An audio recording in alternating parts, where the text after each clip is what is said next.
మీరు ఎంత ప్రయత్నించినా మీ జీవితం ఇంకా ఎండిపోయినట్లు శూన్యంగా అనిపిస్తుందా? ఈ లోకపు ఆశలు మిమ్మల్ని ఎప్పుడూ ఒంటరిగానే మిగిల్చుతున్నాయా? కాని పరిశుద్ధ గ్రంథం మనకు ఒక అద్భుతమైన సత్యాన్ని వెల్లడిస్తోంది. హోషేయ గ్రంథం 14వ అధ్యాయం 8వ వచనం ఇలా చెబుతోంది. హోషేయ 14:8. నా వలననే నీకు ఫలము కలుగును. ఇది కేవలం పురాతన కవిత్వం కాదు.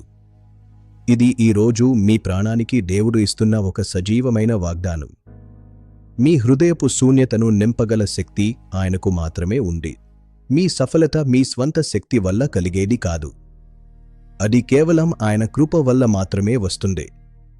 ఆయనలోనే మీకు నిజమైన ఫలము, నిత్య జీవము లభిస్తాయి. ఒక్క క్షణం ఆలోచించండి.